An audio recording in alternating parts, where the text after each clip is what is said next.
Hello everyone, मेरा नाम सुमित। स्वागत करता हूं आपका अपने चैनल पे। आज के इस वीडियो में हम सॉल्व करेंगे क्लास 9th के चैप्टर 5 इक्विड्स ज्योमेट्री की एक्सरसाइज 5.1 का question number 2। So question number 2 is give the definition for each of the following terms. Are there other terms that need to be defined first? What are they and how might you define them? Question कह रहा है कि ये जो terms हमें दी गई हैं इनको हमें डिफाइन करना है, और साथ ही साथ में कुछ ऐसी टर्म्स हैं जो हमें पहले डिफाइन करनी पड़ेंगी, और अगर वो हैं तो उनको हम कैसे डिफाइन करेंगे। तो सबसे पहले हम क्या करते हैं, इन्हीं टर्म्स को पहले डिफाइन कर लेते हैं। ओके, पहली है parallel lines. Parallel lines are those lines which never intersect each other and are always at constant distance perpendicular to each other. Parallel lines can be two or more lines. कहने का मतलब ये है कि जो parallel lines होती हैं वो ऐसी लाइन होती हैं जो कभी भी एक दूसरे को इंटरसेक्ट नहीं करती, और उनके बीच का जो डिस्टेंस होता है, परपेंडिकुलर डिस्टेंस, ये हमेशा क्या होता है, सेम होता है। ओके, कांस्टेंट होता है। साथ ही साथ में जो पैरेलल लाइंस होती हैं, सिर्फ दो ही नहीं, दो से ज़्यादा भी पैरेलल लाइंस हो सकती हैं। ओके, तो ये आपको ध्यान रखना है। Next, perpendicular lines. Perpendicular lines are those lines which intersect each other in a plane at right angle. Perpendicular line वो लाइंस होती हैं जो एक दूसरे को 90 डिग्री पर, मीन्स राइट एंगल्स का मतलब क्या हुआ, 90 डिग्री पर एक दूसरे को इंटरसेक्ट करते हैं। अब एक लाइन ये हो गई और दूसरी लाइन ये हो गई। ये दोनों लाइंस एक दूसरे को इंटरसेक्ट कर रही हैं, लेकिन इंटरसेक्ट करने के बाद यहाँ पर जो एंगल बन रहा है वो कितना बन रहा है, 90 डिग्री बन रहा है। ओके, नेक्स्ट आता है हमारे पास लाइन सेगमेंट।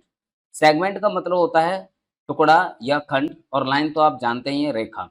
तो line segment is a section of a line. Line segment जो है वो एक लाइन का ही सेक्शन है, डेट मीन्स हिस्सा है। जैसे कि ये एक लाइन ड्रॉ की मैंने, अब मैंने यहाँ पर इसके दो एंड पॉइंट्स बना दिए, point A and point B. इसके दो एंड पॉइंट्स हो गए। अब हम इसको ना ही इस तरफ और ना ही इस तरफ एक्सटेंड कर सकते, क्योंकि इसके एंड पॉइंट्स हैं। ठीक है, नेक्स्ट है radius of circle. Radius of circle is a line from any point on the circumference of a circle to the centre of a circle. जैसे ये हुआ एक सर्कल, राइट, ये सर्कल जो है ये होता है इसका सेंटर पॉइंट, राइट। सर्कमफ्रेंस के कहीं से भी आप एक पॉइंट ले लीजिए, चाहे इधर से ले लीजिए, चाहे इधर से ले लीजिए, चाहे इधर से ले लीजिए, आप कहीं से भी ले लीजिए, और वो सेंटर पॉइंट से कनेक्ट होता है।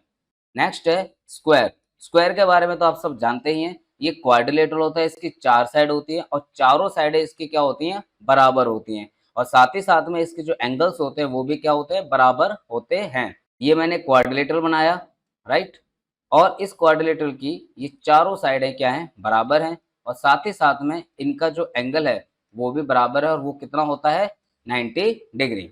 ओके, अब हमने ये डेफिनेशंस पढ़ ली जो हमसे कही गई थी। अब आगे की बात करते हैं, क्या ऐसी कोई टर्म्स हैं जिनको पहले डिफाइन किया जा सकता है? हाँ जी, बिल्कुल हैं।